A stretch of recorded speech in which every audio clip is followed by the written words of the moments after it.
How did you get here? Well, it begins as it has every time before, with a chill. A silence being broken. A feeling that something is here with you. A question. Why is it watching me? You can't quite tell if it found you or if you found it, as if you were looking for it, but it wasn't until you woke the beast that you realized you didn't quite know what you were looking for. And now, it demands your attention all to itself and poisons it with its unfamiliarity. Just ignore it. Ignore the burn being left by its stare. The worst thing you can do is acknowledge its existence, right? But it's too late. You're already looking all around you frantically to see if it has stolen your attention from you. And right now, all you can see is your own body fighting the poison. Its heart beating uncontrollably, its hands shaking as it now paces around the room. And once it finally stops and stares into the mirror looking for you and is unable to find it, you finally realize that your body is being disconnected from you. Slowly stranding you inside, only able to run circles around your own mind. And you can already notice it happening as you struggle to discern the space around you. Everywhere you look derealizes, like your very attention is a parasite that is stealing the legibility from everything you lay eyes on. You've become possessed by whatever this thing is that's watching you and forcing you to watch as your world becomes abstract. It's a growing mass, absorbing all you know into its own darkness. A black hole whose event horizon you crossed as soon as you noticed it. Because as soon as came the chill, the inevitable had fallen upon you. Starting with this time and place, everything you've ever known will fade into the dark. And eventually, all you'll be able to see is the eye of the singularity, taunting you. Next, instinct kicks in. In an attempt to fight the void, you fill your mind as much as you can, but every thought you can conjure will die. It's time you get one last look at your mind racing before it too dies. Hey, it'll die doing what it did best, right? Filling faster and faster with reimaginings of your past happenings and scenarios for the future to follow, until the volume of your own confusion gets to be unbearable. You need to escape and find familiarity. Escape to somewhere you've been before. There is one memory, one place to go back to. A moment when your own eye to unity was opened, and you infused infinity into everyday life. A moment when you seemed to make all the connections. You need to recall the infinite that you had found previously, as it is the only force strong enough to fight the inevitable.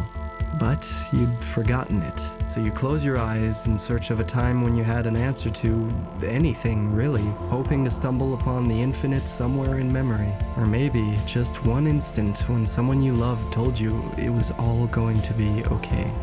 But wherever you go, the gravity of the black hole and the stare of its eye will follow, ready to pull apart whatever you find.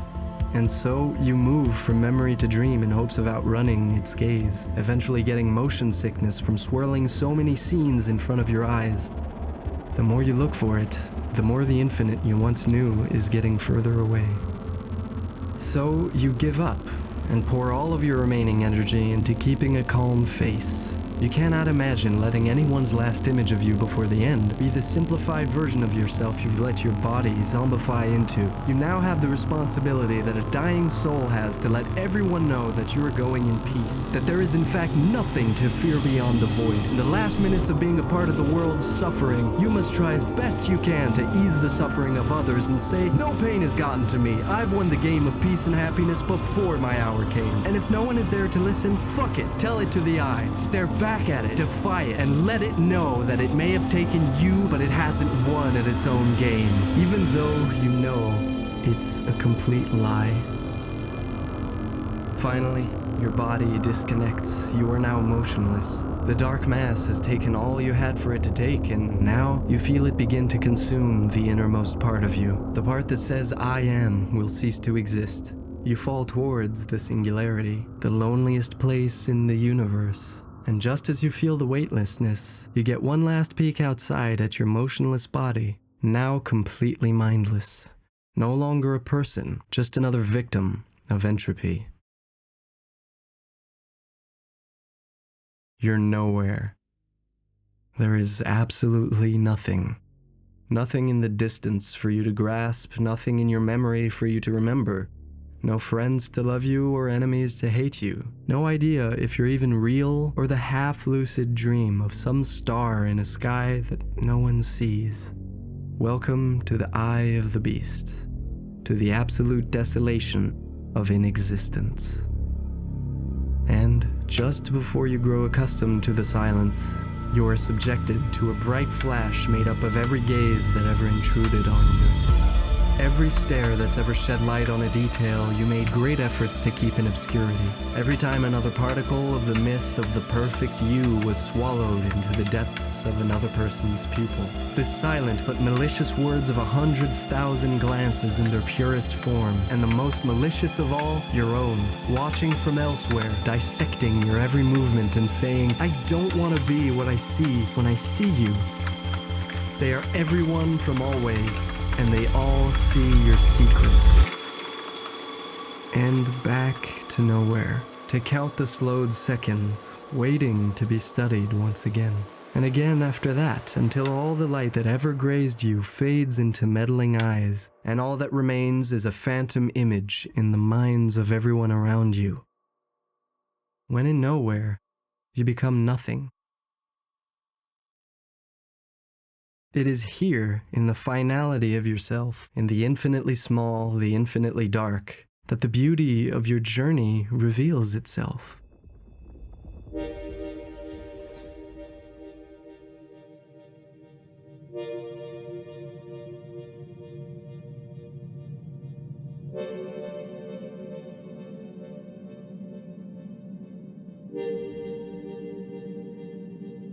Infinities wrap around, and this, being reduced smaller than a point, will render you boundless. And suddenly, you aren't nowhere anymore, you are everywhere. And you aren't nothing anymore, you're everything, including anyone you were trying to speak to and every thought you were trying to recall in a desperate attempt to keep your complexity within your own grasp. You finally glimpse infinity. It is only now, once you begin to become everything from always, and it finally becomes clear that you do actually exist, that you may finally realize that you never in fact did. Not in the sense that you believed you did, you were only ever a sleeping rock, a prototype, one with the blood of eternity in you. Do you know what I see? I see forces at play. A force will always bring prototypes to emerge from the fabric of the universe. And the equal and opposite force to this one comes from the prototypes all wondering why they're here at all. But of course, there is no answer for them. No reason to be other than just for the sake of maintaining this equilibrium. There was never any right or wrong. There was only ever chemistry that gave you a feeling. And as your life and all of its complexities grew around you like weeds, your roots in unity seemed to wither and die. Infinity turned to blood and bone, eternity turned to thought and mind. But somewhere in between, the part that says, I am, was neglected as you struggled harder and harder against the jungle you didn't even notice surrounding you. Your eye to unity closed, you ceased making all the connections that gave you sense. You walked on and forgot infinity, leaving it behind on the ground to glow alone. So, is it any surprise that your soul began to starve? It did what it had to, it fought back. It used your own game against you, looking for you just as you were looking for it. And when it found you, though it may have been frightening when first came the chill, it brought you here, because it wanted you to see that you had it all backwards. And now look, don't you see that you did? You truly believed that the infinite was only a dream that the prototype woke from, fading it from its memory, but never entirely. There was always a part of you that didn't buy it, that knew that something larger was at play. And that part of you got labeled with all sorts of pejorative words, so it wouldn't spread, and the prototype could continue its journey onward to an unknown end it tried in vain to understand. You were so afraid that the others would see through the prototype to this part of you that their gaze became the enemy. Of course, a look will frighten when it is all you give importance to. I see forces at play, forces that take the untangible and make it real.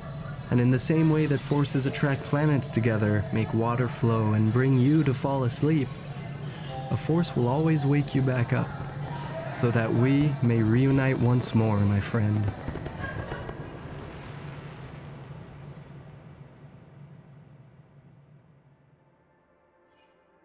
I'm glad you finally arrived. Rest up. You got so caught up in the details that time passed you by. It was a losing battle from the beginning. Time cannot be fought. Sometimes it moves so quickly we lose stability. It's good to step out of it when that happens and simply observe it from the vantage point of eternity, and finally see that life is constantly moving, and the occurrences you've chosen to base your feeling of security on shift under your feet like tectonic plates as you breathe. And you think, maybe if I hold my breath for long enough, I'll be able to stop it just enough to actually see something. Anything is more than just a passing blur. And, well, as you tell yourself that, your body reacts, and after so long of trying not to change in a changing world by fear of no longer being defined by it, the wear and tear is just now reaching your central nervous system.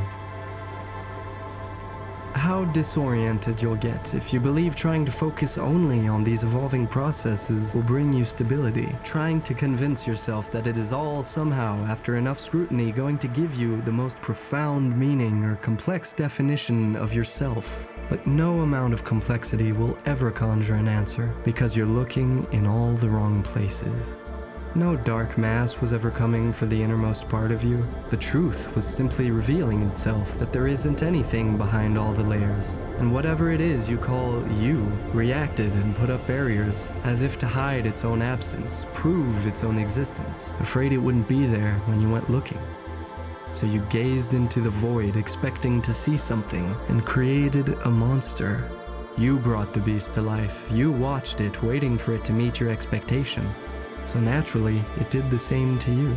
Quite the nightmare, wouldn't you say? Well, I was also watching as you fought your way out of it, arrived here, exhausted from your journey, and settled into my form, into me. And now, here I am, awake once again. My head is full of the unanswered questions that you left there, and it is now apparent that most of those questions never had an answer they selfishly thought they deserved. Here I am, awake, infinity at eternity. I can once again look to anywhere and see meaning as it truly stands. And what do I see? Amidst all the true faces of pain that are neither menacing nor frightening, stands tall one simple fact, that when time stops and nowhere becomes everywhere, life cannot flourish. Because infinity at eternity means that satisfaction is no longer an end goal that creates movement, but rather a commodity that allows stillness. A stillness that every soul longs for from time to time. And when a soul seeks that stillness, it isn't truly seeking to self-destruct. It simply needs a break from life. And when I become alive once again, I am that break. Now, I wish to move once again, to be life again.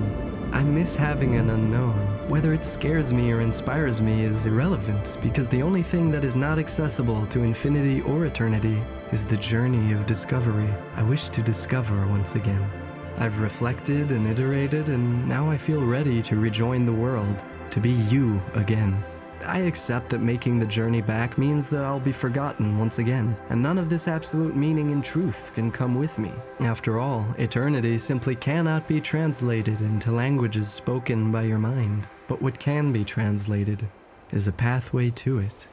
And so, to thank you for continuing on to give me movement, I'll continue to give you a pathway to stillness. So before I go, to become dormant and fade until I return to being the infinity you once knew, I will bring with me a few words from the infinity at eternity.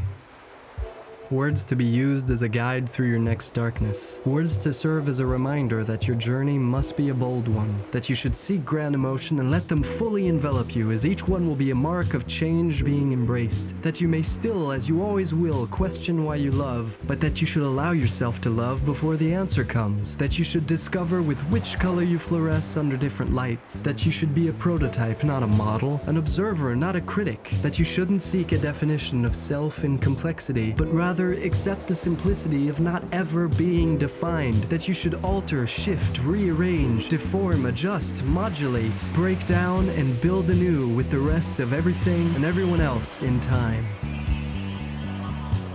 Right before opening your eyes, you'll seem to hear these words coming from whoever you needed most to hear them from. And these words are...